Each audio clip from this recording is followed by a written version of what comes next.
राम महतो का जन्मदिन है तो कुछ अलग होना चाहिए जो मतलब लोगों का मदद आए, लोगों का काम आए। वहाँ का मूल निवासी है जिसका ज़मीन गया है, जो जिसका अगल बगल में जिसका घर है, जिसका वहाँ का कंपनी से जिसका घर में क्षति हो रहा है, वो लोग को नौकरी मिलना चाहिए, काम मिलना चाहिए। माइनिंग होते होते जो है एक खंडर के रूप में, खासकर धनबाद खंडर के रूप में परिवर्तित होते जा रहा है। तो क्या इसको लेकर के जेएलकेएम कुछ कदम उठाएगी कि इस जमीन को समतलीकरण किया जाए और इसे वापस रैयतों को दिया जाए? पुलिस की तरफ से, सीसीएल की तरफ से कि जेएलकेएम जो है कब्जा करना चाह रही है। साथियों, आज हमारे बीच उपस्थित है जेएलकेएम के जमीनी स्तर के एक नेता, हमारे बीच धनंजय महतो जी है, जो कि कतरास जोन के अध्यक्ष है। तो चलिए इनसे जानने की कोशिश करते हैं कि जयराम महतो का जो जन्मदिन इतने धूमधाम से मनाया गया, तो इसमें ये लोग आखिर क्या क्या किए। हम लोग का जो जिला कमेटी था उन्हीं का ये मतलब एक प्लान था कि मतलब जब जयराम महतो का जन्मदिन है तो कुछ अलग होना चाहिए जो मतलब लोगों का मदद आए, लोगों का काम आए।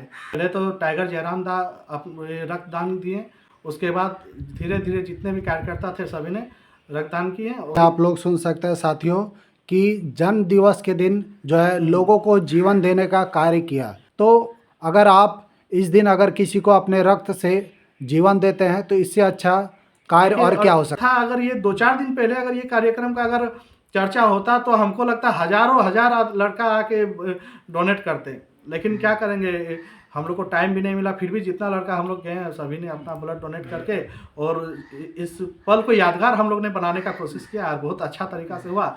और जयराम दा को भी धन्यवाद कहेंगे कि उन्होंने वो यहाँ पर पहुँच के हम लोग का प्रोग्राम को सफल बनाए और हम लोग का मनोबल बढ़ाएं। तो इसके अलावा और आप लोग कल क्या किए? जो हम लोग का कतरास एरिया 3 में मतलब कोई कंपनी आने वाली है, उस कंपनी का चर्चा चल रहा था। तो भाई क्या होता है कि कोई भी नया कंपनी आता है तो वहाँ का जो बलगल नेता रहता है, जिस क्षेत्र में कंपनी आता है, वो अवैध तरीका से कंपनी में जो जिसको मतलब हक अधिकार नहीं रहता उसको भी काम लगा देता है और उस कंपनी का गलत यूटिलाइज होता है। तो उसी चीज़ वहाँ का जो लोकल लोग है, जो वहाँ का मूल निवासी है, जिस तो उस चीज़ के बारे में हम लोग जीएम से गए थे वार्ता करने के लिए। जैसे डायरेक्ट बेनिफिट ट्रांसफर होता है कि सीधे खाता में पैसा जाता है, आखिर क्यों ऐसे मजदूरों को भी खाता में सीधे पैसा नहीं दिया जाता है? आखिर क्यों बिचौलिए के थ्रू इन्हें पैसा मिलता है? अगर इनके खाते में सीधे जाएगा तो पता चल पाएगा कि आखिर कितना तनख्वाह है और इन्हें कितना मिलना चाहिए। एक तरह से प्रूफ भी इनका होगा और इन्हें सही तनख्वाह भी मिलेगा, लेकिन ये नहीं हो पाता। हमेशा आप देखिएगा कि आउटसोर्सिंग कंपनी में दूसरों के through, third party, fourth party के थ्रू आपको जो है हाथों में पैसा मिलता है और कई गुना काट करके मिलता है। यही सब को रोकने के लिए तो जयराम दा आए हैं। और कल जो जीएम से वार्ता किया एकदम हमको भी लगता है कि ये वार्ता हम लोग का अच्छा तरीका से रहा और इसमें आगे चल के मतलब वहाँ का लोकल लोगों को ही काम मिलेगा, ये आशा और उम्मीद भी रखते हैं।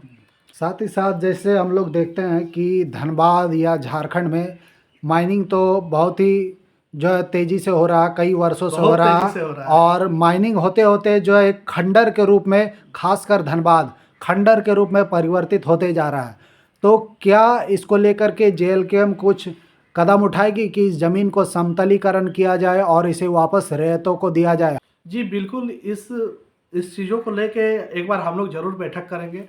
और ये आखिर हम लोग का उदय क्यों हुआ है, जेएलकेएम का उदय क्यों हुआ है, यहाँ के ज़मीन को बचाने के लिए, यहाँ का लोकल लोगों को बचाने के लिए, यहाँ का संस्कृति को बचाने के लिए। लेकिन इसके साथ ही एक और मामला भी बहुत हाईलाइट है कि क्वार्टरों को कब्जा को लेकर के, तो जेएलकेएम आखिर क्यों कब्जा करना चाह रही है? पुलिस की तरफ से, सीसीएल की तरफ से कि जेएलकेएम जो है कब्जा करना चाह रही है। आरोप अगर हम लोग का पार्टी को लग रहा है तो यही आरोप क्यों नहीं और दूसरा पार्टी को लग रहा है जो 10 गो क्वार्टर, 5 गो क्वार्टर पार्टी के नाम से रखा हुआ है, या जो बाहरी लोग जो वहाँ रह रहे हैं जिसका नौकरी ख़त्म हो गया है फिर भी वहाँ पर अवैध तरीक़ा से रह रहा, क्यों रह रहा भाई?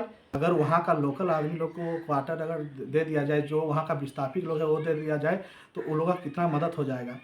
जिसका ज़मीन को लेके बीसीसीएल सीसीएल ने खदान खोले, जिसका ज़मीन को लेके बीसीसीएल सीसीएल ने क्वार्टर बनाए, आज वही लोग इधर उधर भटक रहे हैं और जो लोग वहाँ नौकरी किए बाहर से आके वो लोग अभी भी वहीं रह रहा है।